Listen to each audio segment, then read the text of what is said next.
अम्मा भी के गुजरने के बाद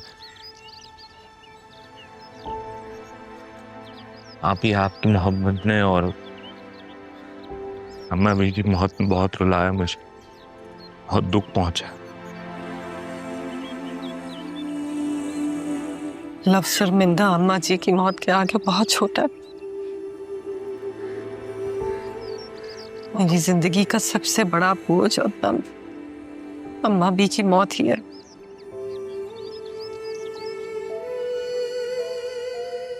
पता नहीं मैं अब तक कैसे जिंदा हूँ। अभी आप मेरा इंतजार कर लेती। मैंने पापा से बात कर ली थी, पापा ने अम्मा भी से बात कर ली थी, सब ठीक होने वाला था। अब बस आपकी जल्दबाजी की वजह से इसी की तो सजा मिल रही है मुझे। जज्बाती पर जल्दबाजी, इसी वजह से तो सब कुछ बिखर गया। मैं तो कभी पलटकर वापस आना भी नहीं चाहती थी, आने की हिम्मत भी नहीं थी।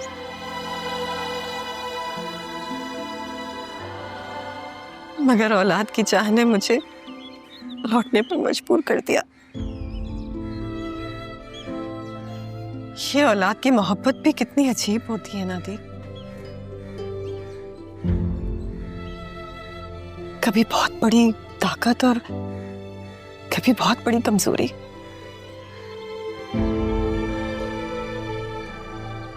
बस इसी औलाद की मोहब्बत ने मुझे वापस आने पर मजबूर कर दिया। तुम लोग के आगे हाथ जोड़ने पर मजबूर कर दिया। मेरी बेटी को सहारा देने पर मजबूर कर दिया। बहुत बड़ी सजा काटी मैंने दिल। आप ही प्लीज, आप ही ऐसा ना करें प्लीज, हाथ मत जोड़ो। क्या हुआ? सलमान से कोई बात हुई है? सलमान का नाम ना लें आप। क्यों, क्या हुआ? मैंने उसे छोड़ने का फैसला कर लिया है। वजह बताओगी? अम्मी, सलमान जैसा नजर आता है ना वैसा बिल्कुल भी नहीं है। तुम्हें क्या पता चला? उसका ना एक दोस्त है काशिफ, उसने मुझे उसके बारे में बताया कि वो कितना गरीब और फ्रॉड इंसान है। वाह, बड़ा अच्छा दोस्त है, अपने ही दोस्त की बुराई कर रहा है। हाँ, लेकिन आपको पता है सलमान जिस गाड़ी में आता था और कहता था कि वो उसके बाप की है, जबकि वो गाड़ी काशिफ की है और काशिफ के ही फ्लैट को वो अपना फ्लैट कहता था। ये तो काशिफ की नेकी है कि उसने मुझे उसके बारे में सब कुछ बता दिया। आपको पता है अम्मी, काशिफ ने ये भी बताया कि उसकी नजर ना हमारे इस घर पर थी कि वो उसे मिल जाए। खैर, ये घर तो तुम्हारी दादी ने अपनी जान से लगाया हुआ है, मैं जीते जी तो किसी के नाम नहीं करेगी वो। लेकिन तुमने ना ये सलमान वाली बात बता के मुझे परेशान कर दिया। वैसे अम्मी, काशिफ बहुत अमीर फैमिली से बिलोंग करता है। बिल्कुल अपने बाप पर गई हो, वो भी दौलत के पीछे गया था। जी नहीं, मैं आप पे गई हूँ। अपनी पसंद की चीज हासिल करने के लिए ना मैं किसी भी हद तक जा सकती हूँ। तुम्हारी दादी ने ना मेरे बारे में बता के अच्छा नहीं किया तुम्हें। लेकिन चलो, मेरी बेटी समझदार तो हुई है इन बातों की वजह से। लेकिन सिद्धा, पहले मैं मिलूंगी इस लड़के से। ठीक है, मैं काशिफ से बात करूंगी। ज्यादा जज्बाती मत होना और अपनी दादी और बाप से ये बात छुपा के रखना, वरना वो सब मामला खराब कर देंगे। मैं तो दादी से कोई बात ही नहीं करती। बस आप ना प्लीज अब्बू के सामने कुछ मत कहना। हाय दादू, क्या पढ़े? किडनैप्ड। राहा ने बताया था, बहुत अच्छी बुक है। तुम नहीं पढ़ोगी? आप कंप्लीट कर लेना, फिर मुझे बता दीजिएगा कंक्लूजन।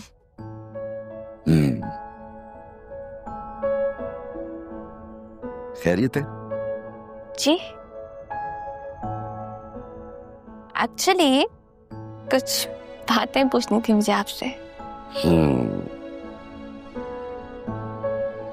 पूछो। दादू,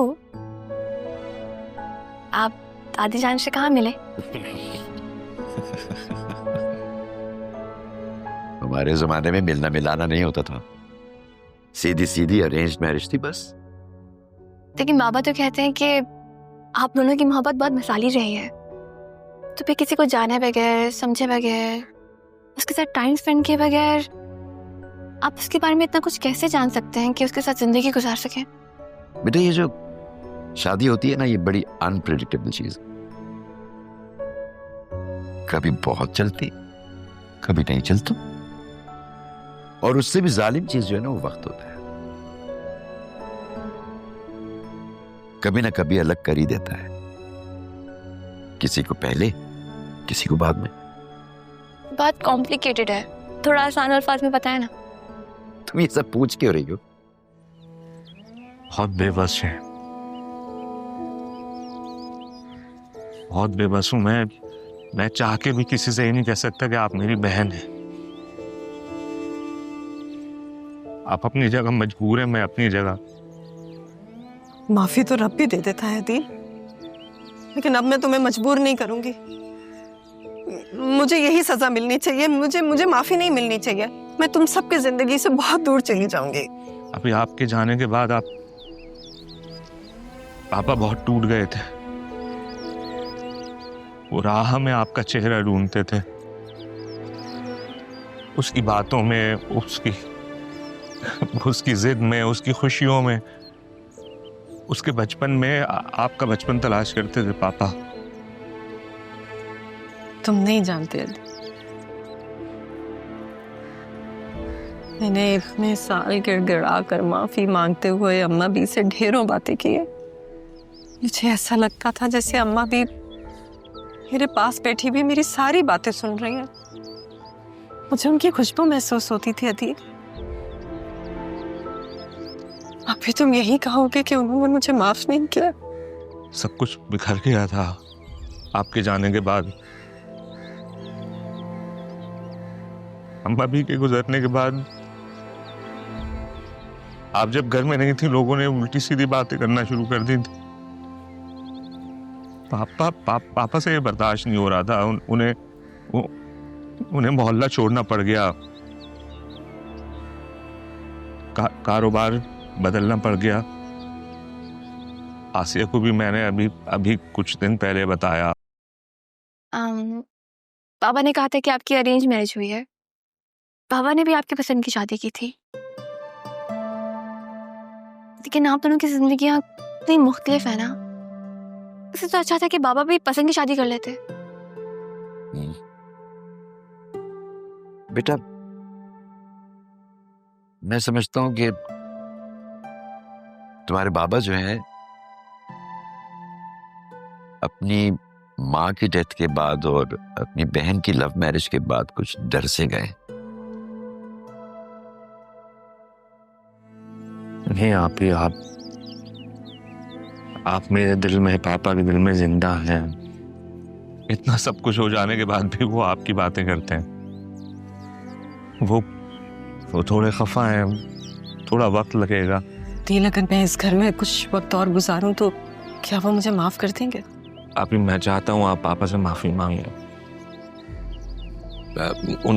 उनके सामने जाएं, उनके पास रहें।